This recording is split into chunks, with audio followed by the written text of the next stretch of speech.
Welcome, thanks for joining me. My name is Mike Gastin, and today I want to talk about risk, and risk specifically as it's associated to entrepreneurship. So here's the thing, we as a society and as individuals tend to think of entrepreneurship and risk as intimately linked. That if you want to be a good entrepreneur, you've got to have a high tolerance for risk. And the fact of the matter is that's just not true. It's just not true categorically.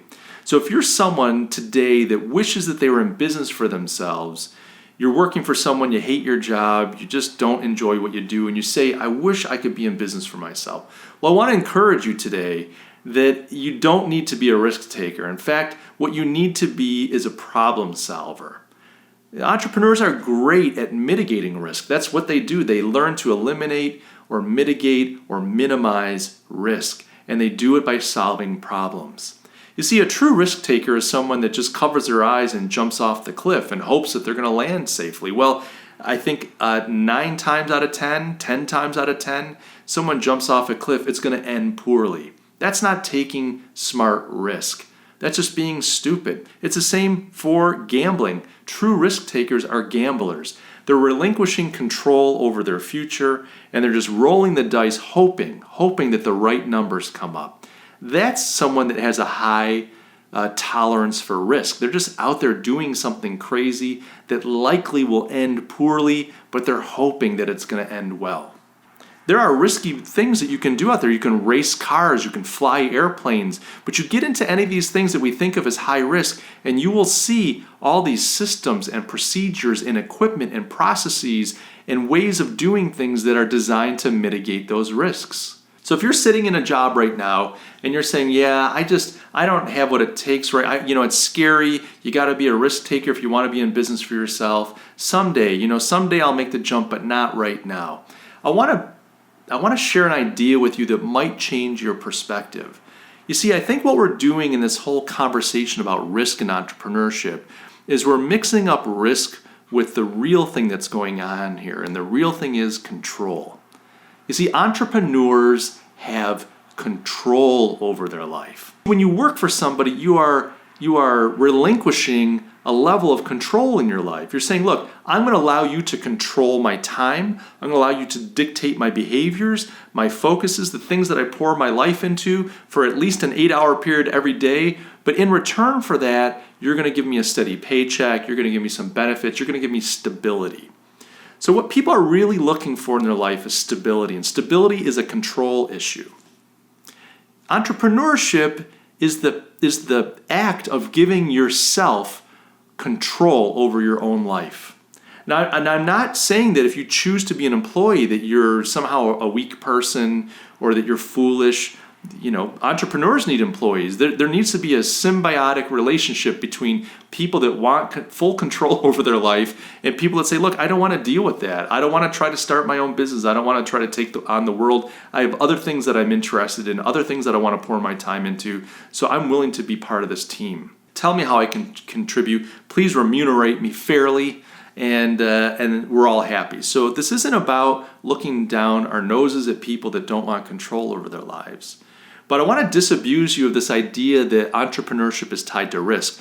Entrepreneurship is tied to control, and control can be scary. If it's on you to wake up every morning to figure out how to get that cash flow going, if it's on you to wake up every morning and to solve the problems that beset your organization, if it's on you to wake up every morning and figure out how you and your family and your employees and their families are going to eat, well, that can be a little intimidating. That's scary. But let's not confuse that with risk. That's not risk.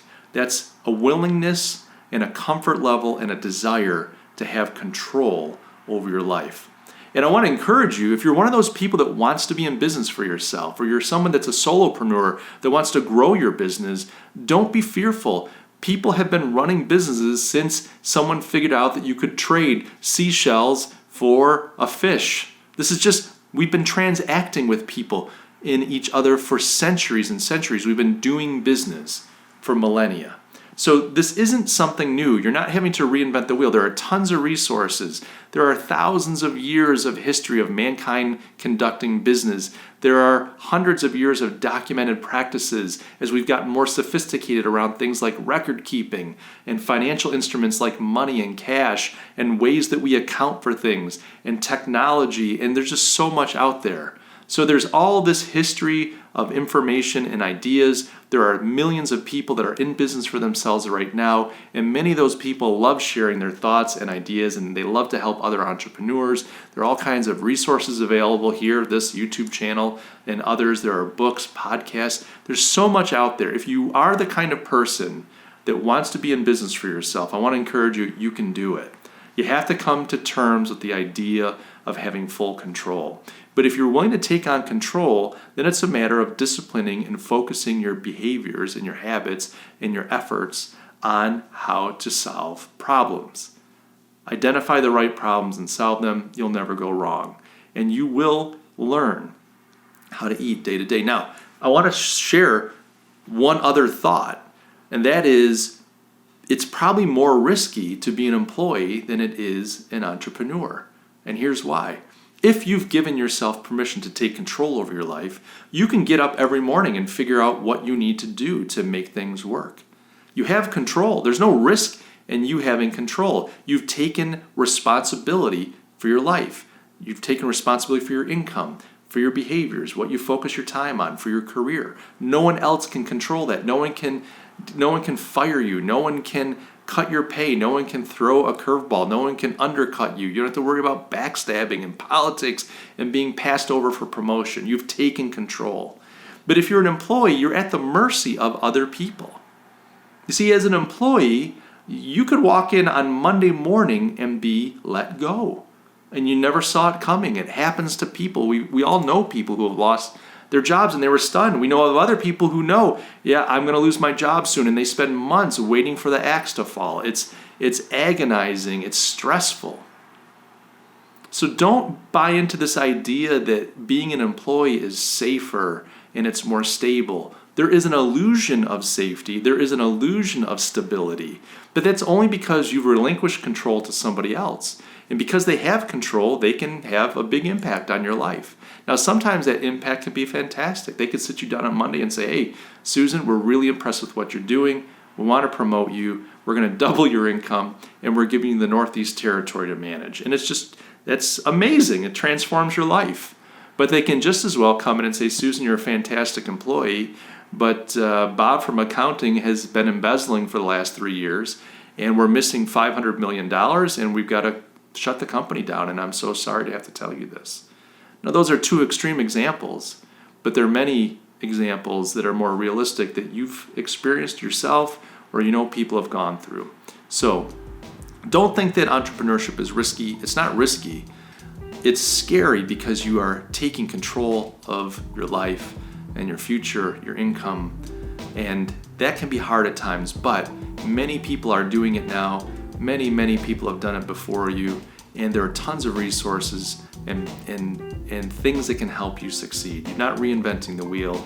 It's something that we know how to do. It's just a matter of taking responsibility for yourself and doing the hard work. Guys, I hope this was useful to you. If you are an entrepreneur or you want to become an entrepreneur, I would encourage you to subscribe. I share all kinds of information to help you be successful, to realize your dreams, transform your lives, and to build wealth. This is Mike saying adios, and I'll catch you guys in the next video.